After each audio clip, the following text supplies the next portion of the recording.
2019, quando era presidente, Jair Bolsonaro chamou o educador Paulo Freire de energúmeno. Freire é um dos alvos preferenciais da extrema-direita, que culpa o educador pelo baixo desempenho do Brasil em exames internacionais, como o Programa Internacional de Avaliação de Estudantes, e até pelo que chamam de ideologia de gênero. O fato é que Freire foi um crítico ferrenho do sistema de aprendizado tradicional, baseado no conteúdo, na hierarquia e em avaliação. Chamava isso de educação bancária. No seu lugar, propôs uma educação problematizadora e fundada no diálogo. Já a extrema-direita defende um modelo oposto, o das escolas cívico-militares. Com disciplina militar e pouco questionamento, os colégios cívico-militares viraram a menina dos olhos dos conservadores. O argumento é que esse modelo melhora o desempenho e o comportamento dos alunos. Mas especialistas em educação alertam que não existem indícios de que o ensino de escolas cívico-militares seja melhor do que o das escolas públicas civis.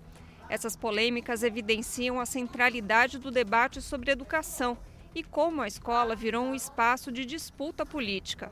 Mas afinal, por que a extrema-direita tem tanto interesse nesse tema? Eu sou Rodrigo Viana e esse é o BDF Entrevista, que hoje vocês já viram que a nossa temática, o nosso tema é educação e política. Então, para conversar aqui com a gente sobre isso, o Daniel Cara. Obrigado pela presença, Daniel. Prazer estar aqui contigo, Rodrigo. Um prazer é todo nosso. O Daniel Cara, que é educador, professor na Faculdade de Educação da Universidade de São Paulo e vai conversar com a gente. Começando por isso, Daniel, a extrema-direita não tem dúvida de colocar a escola no centro. Uma das questões centrais desse combate que é político, é cultural, é ideológico, tudo ao mesmo tempo. Por que a escola é tão importante para a extrema-direita? E depois a gente vai pensar como é que os setores que se contrapõem à extrema-direita podem fazer para não perder esse debate na sociedade, né? Bom, Rodrigo, esse é um fenômeno que, na prática, sintetiza, na minha opinião, o fenômeno da sociedade. A extrema-direita, ela disputa a opinião da sociedade, corações e mentes, e os outros setores, do centro à esquerda, porque a centro-direita no Brasil é a extrema-direita também, não tem muita diferenciação. No mundo, eu acho que até tem alguma diferenciação. Mas, na prática, do centro até a esquerda, o que ocorre é que nós nos preocupamos em gerir a sociedade, em tentar encontrar soluções para o problema das desigualdades, um debate sobre políticas públicas, mas nos tornamos incapazes de disputar corações e mentes. E isso gera um prejuízo enorme, porque no fundo, veja só que contradição, a extrema-direita aposta na escola. Ela aposta que a escola forma, ela aposta que a escola vai dar um caráter formativo para a sociedade. Se não apostasse, não estaria tão preocupado em bombardear a escola, não é? Exatamente, e fazer com que a escola seja uma imagem e semelhança dela, tanto em relação à militarização de escolas, como também em relação aos horários, agora que essa é a nova moda, os intervalos religiosos, né, que na prática são intervalos de proselitismo do fundamentalismo cristão, um pouquinho católico e muito evangélico. Tem esse debate de obrigar a escola pública a ter intervalo para as pessoas rezarem, para as crianças de alguma maneira orarem, isso tudo? Não é um debate, é uma política que está sendo implementada, inclusive em governos estaduais isso tem acontecido de forma frequente. Meu filho, por exemplo, estuda numa escola pública na Guaraci Silveira.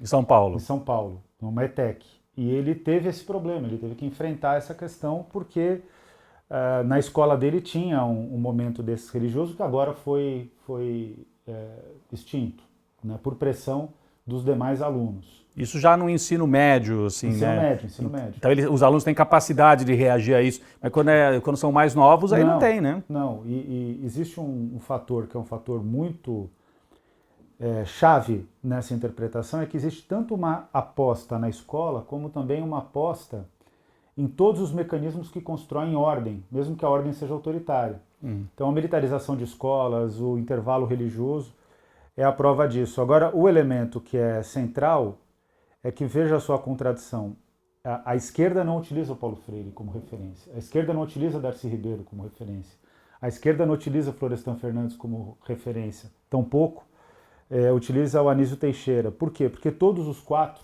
que são os quatro grandes educadores, na minha opinião, eles o tempo todo disseram que era preciso trabalhar a escola para a formação de uma consciência de trabalhadores, para a formação da democracia. para a formação de um pensamento crítico, então, para a formação do Brasil. Então aí é o legado de cada um deles, né? E o fato é que a gente abdica disso para tentar ficar discutindo coisas muito pontuais e que são conjunturais. Por exemplo, onde que como, por exemplo, estratégias de aprendizagem. Que é essa coisa dos percursos formativos, o novo ensino médio. Percurso formativo, novo ensino médio, base nacional comum curricular. Veja só, a gente está tentando construir um currículo, mas quem determina um currículo vivo, de fato, tem sido a extrema-direita.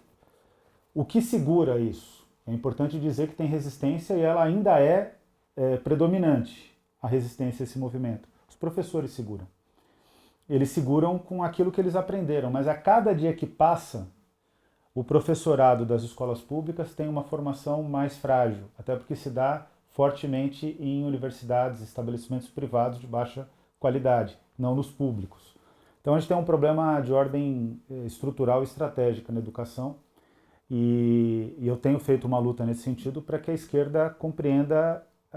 A esquerda, os setores progressistas da sociedade, as pessoas que acreditam na democracia, precisam compreender a centralidade da escola e a importância de disputar corações e mentes, a importância de formar pessoas que tenham a consciência, Rodrigo, olha só o que eu vou dizer aqui, de que se tudo permanecer como está, que é o que quer a extrema-direita, aliás, ela quer isso e piorar. Piorar. Ela quer, de fato, criar um país fundamentalista. Mas se tudo continuar dessa forma, quer dizer, se ela continuar sendo predominante na disputa das ideias da sociedade, na prática esse país jamais vai deixar de ser um país racista, misógino, sexista, desigual, brutalmente desigual em termos de renda, que eu considero que é o tema que a gente deveria colocar com centralidade e não tem feito. Então, disputar a educação significa ter a disposição de disputar a sociedade. Só a educação não vai resolver. Mas é uma parte importante da disputa. Eu sempre falo assim, né, mas você pode falar com muito mais propriedade, né? O Gramsci, pensador lá do século XX, primeira metade do século XX, né, dizia que a disputa política não se dava só nos partidos e tal, era nos aparelhos privados de hegemonia, como ele chamava. E na época dele, era escola, já era, né, escola, imprensa, hoje é na televisão, na internet. Na igreja, ele já falava da igreja, né? Nas editoras, na cultura. Então a escola, o Gramsci já tinha percebido isso, né? Que a disputa estava na escola. A esquerda no Brasil e no mundo talvez tenha se retirado um pouco disso e a direita entrou, né? A direita, não sei se leu o Gramsci, mas está fazendo a disputa como ele previa, né? Esse ponto é interessantíssimo, porque na época que o Reinaldo Azevedo era um proselitista da direita, ele fez várias incursões entre os militares, falando sobre Gramsci. Fez palestras para os militares. Exato. Hoje ele posa aí de progressista. Né? Hoje ele posa de progressista. Mas quem te viu, quem te vê. Né? Ele era progressista, se tornou conservador e agora está tentando fazer uma transição novamente. Mas o fato é que ele fazia palestras sobre Gramsci, fazia incursões mesmo, reuniões estratégicas com setores empresariais, falando que era importante conquistar corações e mentes. Olha só o perigo que a esquerda constrói com esse autor. E logo na sequência o Olavo de Carvalho também, né, anos depois na verdade até, mas poucos anos, 3, 4 anos depois, começa a falar do Gramsci. Eu desconfio que eles leram Gramsci mais do que nós nesse momento. Não do que eu, do que você, mas eu digo do que o campo, né? E eles implementam de fato o que eles têm lido e o que eles têm aprendido do Gramsci, da estratégia de disputa de hegemonia. E você vê, tanto aprenderam, você estava falando que quem segura um pouco ainda esse avanço da extrema-direita são os professores e os educadores, que às vezes são diretores, são coordenadores pedagógicos e tudo. Acaba de acontecer, está acontecendo agora em São Paulo, a gente está falando para todo o Brasil, mas em São Paulo, na capital, o prefeito atacou, né, trocou vários diretores de escolas que tinham um projeto mais avançado. Como é que você vê isso? Qual é o alerta que pode se dar em relação a isso? Escolas municipais, se não me engano, municipais, né? Só 3 escolas correspondem ao critério que o Ricardo Nunes assumiu como a referência para o afastamento dos 25 diretores. Isso é um estudo da rede Escola Pública e Universidade que eu considero da maior relevância.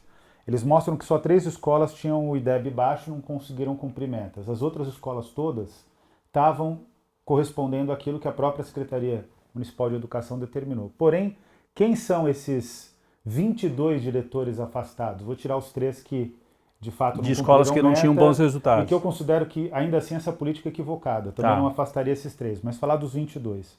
Os 22 são diretores com uma das melhores formações.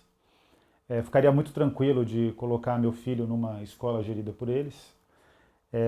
Uma escola em específico, na cidade de Tiradentes, que é o Caio Sérgio, é uma escola que eu conheço e é uma escola que, diante de tantas dificuldades, ela consegue de fato organizar a comunidade e ofertar inúmeras possibilidades. Tem um ex-aluno nosso da USP, egresso da USP, que se formou lá, então eu também tenho conhecimento para além das visitas que eu faço na escola. Da comunidade mesmo, Da né? comunidade e dos resultados, né? Porque é um aluno brilhante, que hoje é professor da rede, inclusive. Então, no fundo, ali é uma disputa ideológica. O Ricardo Nunes ele quis mostrar força E atacar algumas escolas. Atacar alguns diretores. Diretores, Mais do que as escolas. E ele quis demonstrar força para dar uma exemplariedade para a rede, não conseguiu. Só que a vida concreta vai fazendo com que o resultado seja um resultado que ficou favorável para a secretaria e favorável para os diretores em alguns aspectos, né? Mas o grande objetivo dele, ele deu sequência logo no momento seguinte, logo na sequência, que essa estratégia dele foi bastante sagaz e perigosa, que ele anunciou a privatização de 3 escolas, que ele está construindo nesse momento com recurso da prefeitura, vai entregar para a iniciativa privada, que inclusive vai contratar os professores. Está além do modelo de charter school dos Estados Unidos, que é uma base que o Ricardo Nunes tem, né, ideológica. E o Tarcísio vai pelo mesmo caminho. Então eles atacam, dizendo que os professores ou os diretores são progressistas, ou são de esquerda, comunistas, tem MBL invadindo escola, invadindo universidade, e tem esse outro ataque que vem administrativamente, né, com afastamento. Você não diz claramente que é porque tem uma visão progressista, mas afasta. E aí os outros ficam com medo, né? Eu imagino que outros diretores têm essa questão do exemplo. Então é a direita colocando a escola no centro do debate e da ação, e você dizia, os setores progressistas nem tanto, né? Um pouco recuados em relação a isso. Então eu queria que a gente saísse da escola e fosse para a análise política, aproveitando que, para quem não sabe, o Daniel Cara também teve uma militância partidária, não sei se tem ainda, né? Mas foi até candidato a senador em São Paulo pelo PSOL. Como é que você vê o quadro das forças de esquerda no Brasil hoje, Daniel? PSOL, PT, PCdoB. Antes de você falar, eu vou trazer aqui uma matéria para a gente debater esse assunto, tá bom? Vamos lá. De um lado, a feira do MST lotada, com um público de 300 mil pessoas e o apoio popular ao fim da escala 6x1. De outro, os jovens usando o CLT como xingamento e embarcando na ideologia do empreendedorismo. Neste cenário cheio de contradições, a esquerda tem muitos desafios para conseguir dialogar com as massas. Um terreno especialmente complicado é o das redes sociais. Já é quase um clichê dizer que a extrema-direita domina o debate no ambiente digital, utilizando todos os meios disponíveis, inclusive a mentira.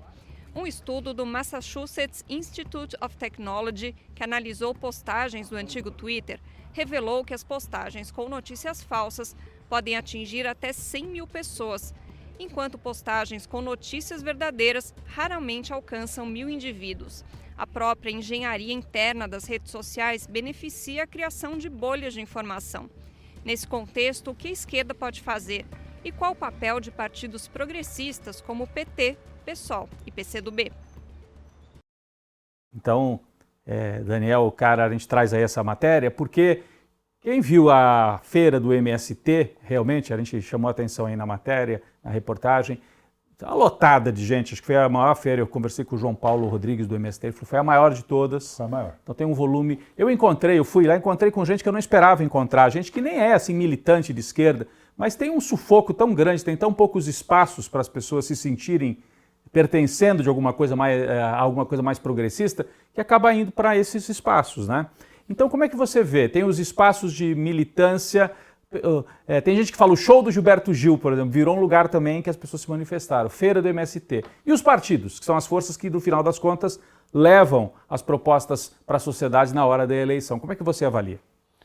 Eu acho que o problema dos partidos é não ter a capacidade de servir como uma força catalisadora desse movimento. Hoje, o que ocorre? Eu diria para você que a esquerda tem mais força na sociedade do que aquela que os partidos conseguem expressar. Verdade, né? Basta ver o espaço no Congresso, né? Exatamente. Por exemplo, se você pega o espaço no Congresso versus a feira do MST, que de fato cresceu muito, mostra uma solidez de um movimento, mas se fosse algo vinculado a qualquer um desses partidos, certamente perderia densidade de mobilização na feira. O que eu quero dizer com isso? Que os movimentos são fortes, as pessoas veem legitimidade nos movimentos, mas não conseguem observar o mesmo nos partidos.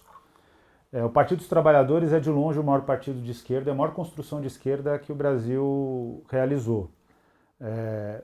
Eu falo isso com orgulho, inclusive, da história do PT, que nasce nas comunidades eclesiais de base, nos movimentos. É um partido-movimento, como Eder Sader chamava, um partido criador e criatura dos movimentos sociais e da organização social. Mas é exatamente essa figura da década de 80 que constrói a liturgia, o mito do PT, que vai se perdendo ao longo do tempo. O MST mantém essa liturgia. Por isso que ele é tão forte. Por isso que é o maior movimento social do mundo. O PCdoB ele tem uma trajetória histórica anterior à do PT e se acopla ao PT ficando indiferenciado. Tem grandes quadros no PCdoB, excelentes quadros. É a melhor formação de juventude, de líderes juvenis, mas é um partido que, por essa dependência do PT pragmático, ele perdeu força. E o pessoal está caminhando nesse sentido. O pessoal, veja, eu concordo em muitas teses da força majoritária do PSOL quando ela se posiciona em relação ao risco na eleição de 2026. Eu não tenho dúvida de que o melhor candidato é o presidente Lula e vou apoiá-lo no primeiro ou no segundo turno. Qualquer partido que eu tiver, eu vou apoiar o Lula incondicionalmente. Eu não tenho nenhuma dúvida de que ele é o melhor candidato. Não significa que eu esteja gostando do governo, mas eu tenho certeza que ele é a melhor solução que nós temos para a eleição de 2026. Mas tem um limite, Rodrigo. Esse ponto que a gente precisa observar. É preciso apoiar o Lula, mas dizer que existem também outros caminhos, até como uma força de pressão, que puxe o Lula para a esquerda e que dê condições para ele ter algumas políticas para a esquerda, né? E nesse sentido eu não vejo que o pessoal esteja compreendendo esse fenômeno. Eu não acho que tem que ficar na imaturidade sectária, que muitas vezes o pessoal mergulha, algumas frentes do pessoal, algumas correntes, etc. Mas também não pode ficar no subsidiário ao pragmatismo do PT, que está levando um problema para o governo. E atualmente, por exemplo, tem o debate do Boulos ir para o governo numa posição central do governo, talvez para ser secretário-geral da presidência. Então, o PSOL, pelo menos o setor majoritário do PSOL, representado no Boulos, estaria dentro do Palácio do Planalto, literalmente. Daí você disse que cria essa figura de um PSOL que não se diferencia do PT, porque o PSOL era a esquerda do PT, né? Quando surgiu, estava à esquerda. Ele vai se incorporando, fica indiferenciado. Você acha que aí tem um risco para o PSOL? Eu acho que sim, mas no caso, a ida do Boulos para o governo eu vejo como positiva. Olha só a contradição. Mas para o governo ou para o Boulos? Não, para o governo. Para o governo, sim. E para a esquerda como um todo, para o país. Por quê? Porque o Boulos tem que ir, mas ele tem que ir para o governo não para fazer o amortecimento dos movimentos sociais. Ele tem que ir para o governo para dar voz aos movimentos sociais, gerando pressão sobre o presidente Lula. A grande virada do presidente Lula em termos eleitorais, Rodrigo, não foi 2003, quando ele é eleito. Ele foi muito eleito pela rejeição ao Fernando Henrique Cardoso e pela trajetória que ele tinha construído. Sim. A grande vitória é 2006, que o Alckmin tem menos voto no segundo turno do que teve no primeiro, ou seja, o Lula conseguiu crescer e tirar voto do Alckmin. E mudou a base social também, né? Tem estudos sobre isso, né? Exato. O André Singer tem essa tese. É que daí os setores assim despossuídos, vamos dizer, desorganizados da sociedade, passam a votar no Lula em 2006, é isso? E ainda né? é o que ele tem até hoje. Que é o que ele tem até hoje. E ele perdeu os setores mais organizados, é isso? Não. O que aconteceu foi o contrário. Até nesse sentido que é interessante avaliar, porque aí eu estou reproduzindo diálogos que eu tive com pessoas que ocupavam postos centrais no governo naquela época. O que aconteceu foi que o governo, constrangido pelo mensalão, ele teve que buscar uma base social. E a base social era dos movimentos. O MST cumpriu um papel fundamental nesse momento, por exemplo. A UNE cumpriu um papel fundamental, a UBS, a CUT. Até, veja, naquele momento, até centrais sindicais mais à direita hoje também colaboraram com o governo para construir uma força de tração para a eleição de 2006. E aí vieram as políticas sociais mais avançadas, né? Na educação lideradas pelo Tarso Genro, Mas, enfim, a Teresa Campelo num papel maravilhoso ali, já muito influente no governo, o Guido Mantega estruturando uma política, estruturando uma política progressista que depois gera o sucesso do segundo mandato, o afastamento de alguns políticos mais vinculados ao mercado financeiro. Ou seja, o mensalão surgiu como uma solução graças aos movimentos sociais, né? Olha só o que eu estou dizendo. Contradição da política, é assim mesmo, né?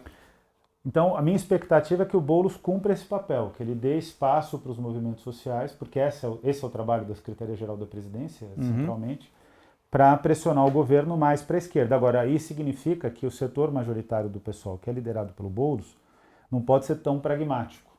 Precisa ser um setor que compreenda, porque o pragmatismo, inclusive, está levando a gente... O pragmatismo da esquerda é o antipragmatismo, porque está levando a gente às derrotas. Então é o pragmatismo tolo, míope. O que a gente tem que fazer? Tem que ter um trabalho que seja menos orientado a agradar o setor financeiro e mais orientado a pautar aquilo que interessa para a sociedade. Meu filho é quem faz as compras lá em casa, né? Eu dou o meu cartão alimentação, ele vai lá no mercado fazer as compras. Ele fala, pai, todo dia cresce 10, 15, 20 reais. No meu caso, eu consigo arcar com essa despesa.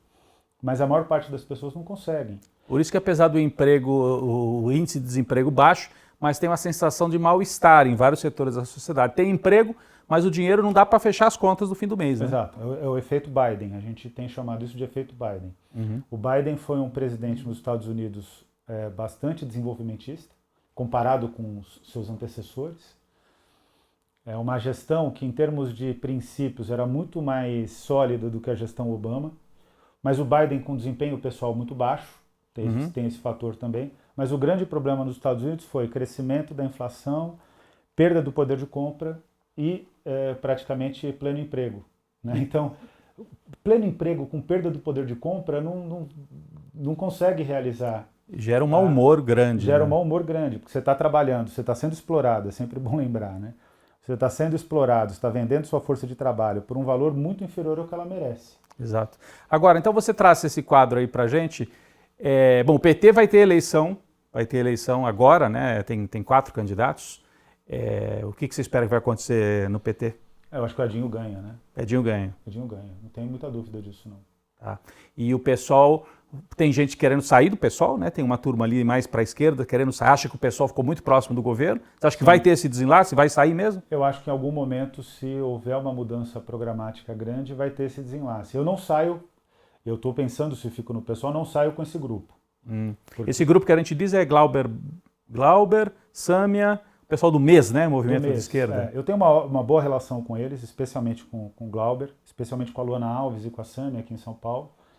Mas a minha divergência é uma divergência no seguinte sentido. A gente tem que fazer um esforço de puxar o governo para a esquerda. Isso eu defendo. Mas eu não vejo nenhuma força política capaz de vencer a extrema-direita que não seja o presidente Lula. Então não dá para sair fazendo uma oposição de esquerda. Pode até ser que no futuro esse movimento que eles estão fazendo dê bons frutos para eles. Para o curto prazo... Não, para o curto prazo, eu não consigo imaginar o que vai ser do Brasil com o governo de extrema-direita em 2027. Se já está difícil agora, o governo de extrema-direita vai ser altamente destrutivo. Então vamos entrar nesse tema. A gente preparou aqui mais uma matéria para tentar projetar o quadro eleitoral de 2026 e na volta a gente segue com essa análise. Vamos lá.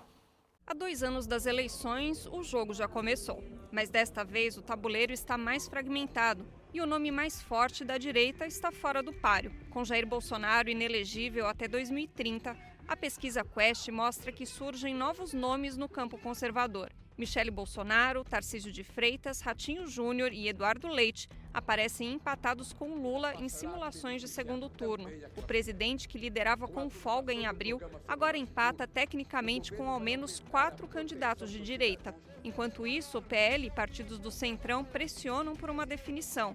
Mas Bolsonaro faz mistério. Diz que só bate o martelo sobre o sucessor em 2026. A indefinição pode custar caro. Tarcísio, por exemplo, precisa deixar o governo de São Paulo até abril do ano que vem, se quiser entrar na disputa. E um dado chama atenção. A maioria dos brasileiros não quer nem Lula nem Bolsonaro de volta ao Planalto. Mas até agora nenhum nome alternativo se consolidou. Com a direita fragmentada e Lula sob pressão, o desafio da esquerda é outro: reconquistar a esperança antes que o discurso conservador volte a ditar as regras do jogo.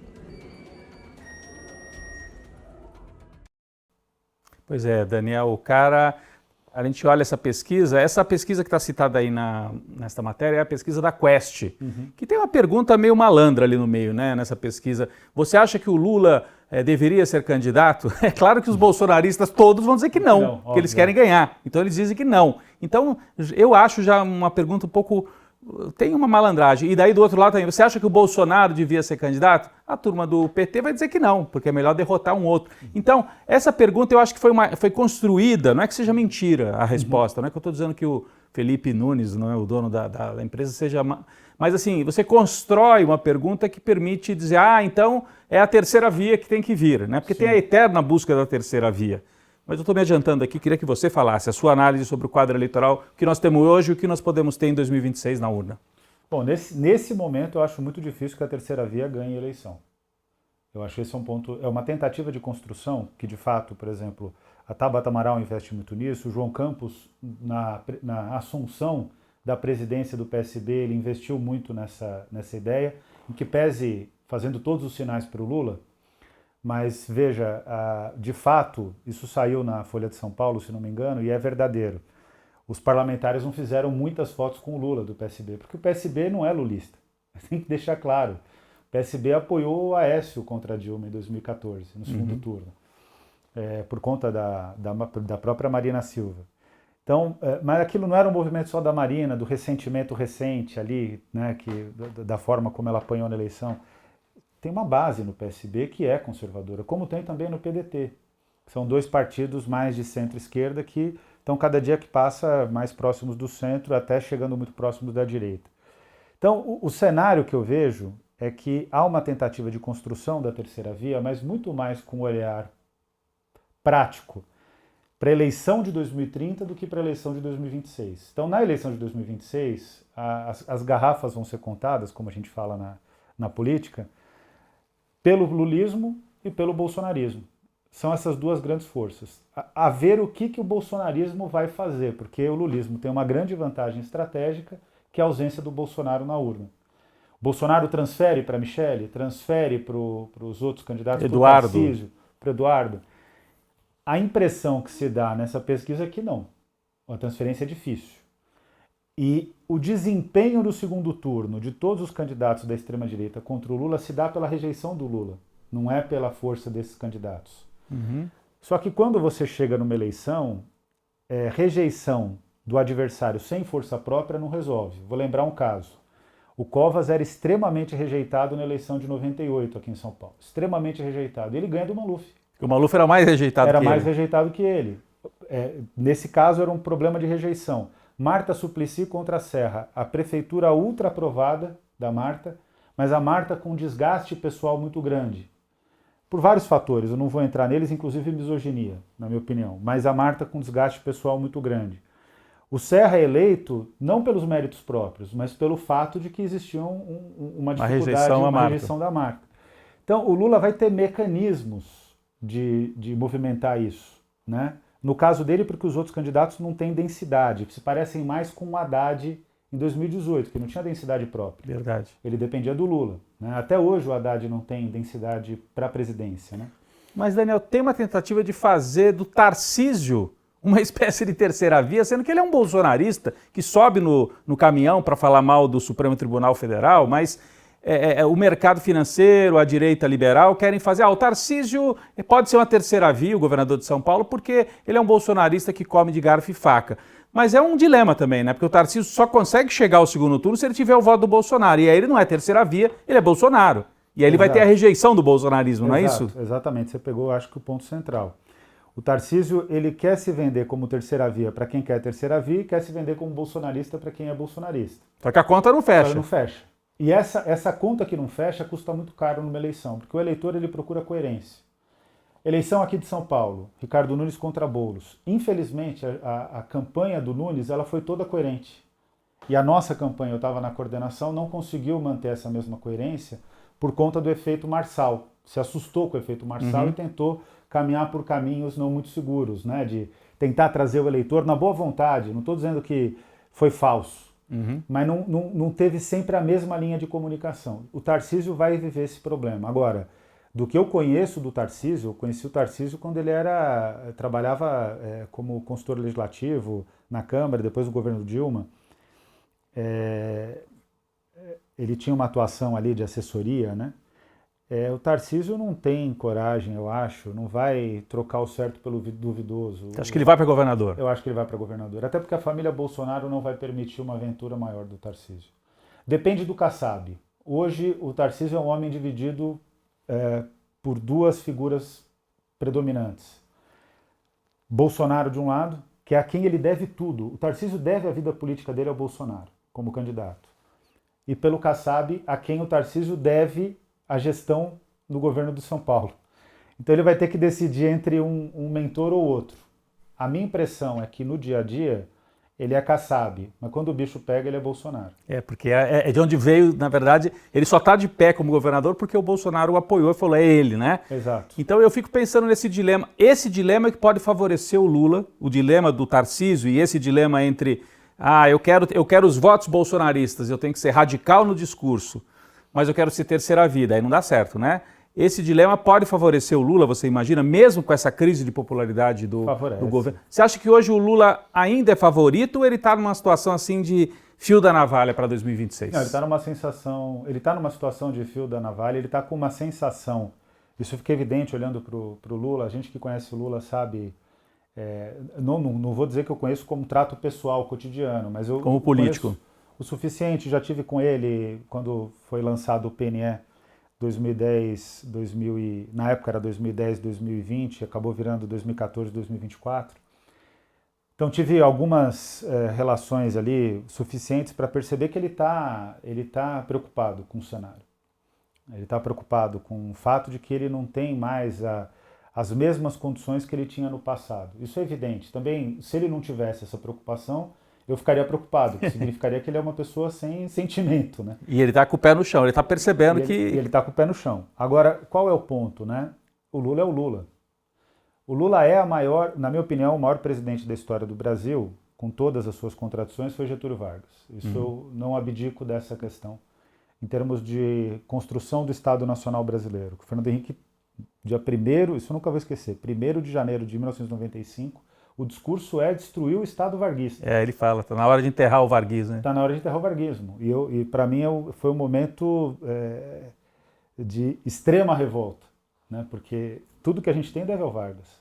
E o que não deve ao Vargas deve ao Lula. O Vargas não foi um homem tão popular quanto o Lula. O Lula é o político mais popular da história do Brasil. Ainda que o Vargas fosse muito popular, né? A morte dele foi muito sentida pela população.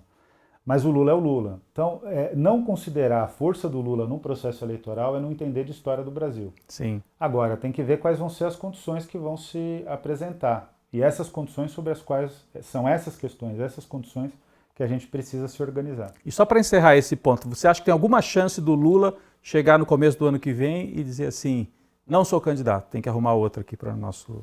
Tem chance. Se acontecer tem essa possibilidade? Se acontecer isso, a gente pode colocar a viola no saco e começar a pensar em 2030, se houver eleição em 2030. É um cenário perigosíssimo. Então hoje a dependência do Lula é fortíssima para barrar a volta da extrema-direita. Isso para o setor da esquerda, para o campo da esquerda, é uma força e uma fraqueza. Força porque poder contar com Lula, uma fraqueza porque não foi construída outra alternativa. O Lula não é uma pessoa, ele é uma ideia coletiva também. O Lula é a única pessoa que, independentemente do partido de centro-esquerda à esquerda, pegando vários partidos do Centrão, setores de partidos do Centrão, ele é a única pessoa no Brasil que ele convoca o apoio vem. O Lula tem um magnetismo que é enorme, mas não é porque o Lula, por si só, tem esse desempenho, obviamente ele tem, mas é porque também, ao longo do tempo, desde a década de 80, o Brasil vem construindo o Lula. Então ele é uma construção coletiva. É uma construção coletiva. Perfeito. A gente teria muito mais para falar sobre esse tema da política, mas eu queria aproveitar a presença aqui do Daniel Cara para falar do PNE, o Plano Nacional de Educação, que vai ser renovado, não é isso? Daí você vai explicar isso para a gente. Nós temos uma reportagem aqui, depois você explica para a gente a importância para a educação brasileira do PNE. Vamos lá. O Brasil está prestes a decidir o rumo da educação para os próximos 10 anos. O novo Plano Nacional de Educação, o PNE, já está nas mãos do Congresso. O texto prevê 18 objetivos e 58 metas de alcance amplo, desde a creche até a universidade, passando pela educação do campo, quilombola e indígena e pela formação de professores. Mas uma pergunta permanece: o novo plano será de fato executado? O PNE é mais que uma lista de intenções. Ele deveria ser o plano estratégico do país para garantir educação pública, gratuita e de qualidade para todos. Mas o histórico não é animador. O plano anterior, que valia até 2024, fracassou em boa parte por falta de articulação entre os governos, cortes de orçamento e políticas que andaram na contramão da inclusão e da valorização docente. E tem mais: especialistas e ativistas alertam para o risco de retrocessos. Questões como gênero, diversidade e financiamento estão na mira de setores conservadores do Congresso. Em meio a essa disputa, como garantir avanços no ambiente educacional? A matéria já lança a pergunta aqui para o Daniel Cara. Em meio a essa conjuntura tão difícil, especialmente no Congresso, como garantir avanços no próximo PNE? A cada 10 anos o Brasil, né, constrói um plano, né, para a década seguinte. É isso, né, Daniel? Isso é uma determinação do artigo 214 da Constituição Federal, ou seja, está superior à vontade dos governantes, sejam eles no Poder Executivo ou no Poder Legislativo. Então tem que garantir a cada 10 anos um plano. O problema concreto, Rodrigo, e esse problema não vai ser resolvido agora. O problema concreto é que o PNE, para ele poder de fato se tornar material, ou seja, para ele ser cumprido, ele vai precisar do combustível necessário para esse cumprimento, que é recurso. O Brasil discutir um plano de educação desvinculado de um plano econômico é falso, é inútil, eu até diria, né? Eu só não digo que é inútil porque na disputa do PNE, veja, são 3.068 emendas que foram apresentadas agora. A maior parte da rede que eu faço parte, que é a Campanha Nacional pelo Direito à Educação, eu sou coordenador honorário. Quem define a maior parte das emendas somos nós, né, da Campanha Nacional pelo Direito à Educação. Em segundo lugar, a extrema-direita define emendas. Quem que é? MBL e outros movimentos? Não. Aí são bolsonaristas mais, predominantemente. MBL está cada dia mais frágil, né, em termos de articulação política. Então, qual que é o cenário disso? As fundações empresariais e o Ministério da Educação não se colocaram nas emendas. Por quê? Porque o texto do MEC já é o texto das fundações empresariais. Então esse texto que veio do MEC é um texto, assim, vamos dizer, do centro. Do centro, de um centro neoliberal. Centro neoliberal. É o do neoliberalismo progressista. Que influencia muito o Ministério hoje, né, da Educação. Domina o Ministério da Educação.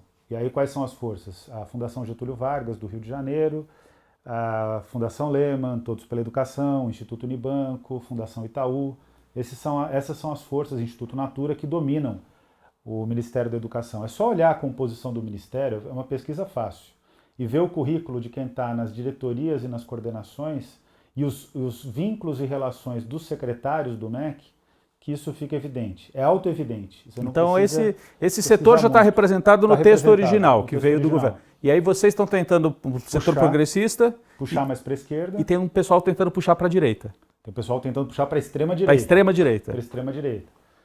E o cenário que tende, né, nesse jogo, o cenário que tende como sempre no Congresso, deixa um pouquinho para cada força. O que é péssimo. Né? Agora, qualquer projeto que sair vai precisar de recurso. E aí o arcabouço fiscal, a provável entrada em debate do fim dos pisos de saúde e educação, a desconstrução do Fundeb, que a gente acabou de conquistar, vencendo o governo Bolsonaro, as fundações empresariais. Nós vencemos todo mundo no Fundeb. Eu lembro na época que a gente conversou sobre isso. Sim. Então, veja, o cenário que está posto é que a gente vai enfrentar um desses momentos muito difíceis e o debate central não vai ser feito. Vamos dar um exemplo de país que sabe fazer planejamento. Só tem um no mundo hoje. China. A China faz a cada 5 anos, não são 10 não, 5 anos, um plano que perpassa todas as áreas e que tem como grande foco a questão econômica como estruturação de todas as áreas. Na China eles definiram que seriam lideranças em inteligência artificial, hoje eles são lideranças em inteligência artificial.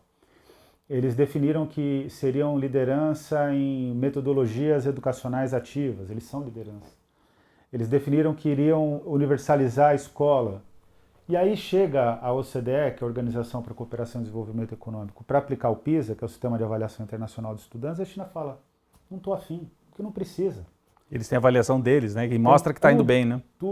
Tudo sendo cumprido a cada 5 anos. Minha irmã foi para a China, minha irmã trabalha com recursos humanos, né, como consultora nesse momento, já foi executiva de várias empresas. Ela fala, Daniel, para uma empresa se instalar na China, ela tem que dominar o plano estratégico da China, dizer o que ela vai fazer pelo plano estratégico da China e ela vai ser avaliada pelo Estado chinês. O Brasil tinha que se mirar nesses exemplos de planejamento, na minha opinião. O que já foi no passado os Estados Unidos, o que já foi no passado a União Soviética, o que já foi no passado recente, século XX, a Europa, né, Plano Marshall. Né? Então, tem coisas que não tem jeito. Ou a gente faz baseado nas boas experiências do presente, ou a gente faz nas boas experiências do passado. Nós vamos ter que encerrar, Daniel, cara. Então vamos ficar de olho nessas articulações, nos lobbies que se formam ali para aprovação, para votação, né, do Plano Nacional de Educação, PNE, e pelo que você está falando, né, é jogar mais uma vez, é mais um setor em que a gente está jogando para não perder mais, né? Quer dizer, para não deixar a extrema-direita pegar o que já não é muito bom, que é um plano que veio do setor empresarial, e transformar em algo ainda pior, ideológico, pela extrema-direita, né? Tomara que a gente consiga avançar um pouquinho nessas emendas ali no final no Congresso, sabendo que o Daniel é um dos coordenadores desses grupos que fazem esse trabalho junto ao Congresso Nacional, especialmente na área de educação. Queria te agradecer por dividir com a gente aqui as suas reflexões e o seu conhecimento aqui no BDF Entrevista. Eu que agradeço, é um prazer enorme participar aqui do BDF, e sempre bom ter contato contigo. A gente está se conhecendo pessoalmente hoje, mas eu gosto muito do seu trabalho e é um prazer conversar com você. É mútuo, é mútuo. Te agradeço. Valeu, Daniel. Fica para uma próxima, um convite já para uma próxima entrevista. O BDF Entrevista fica por aqui. Eu agradeço. A gente volta na próxima sexta-feira.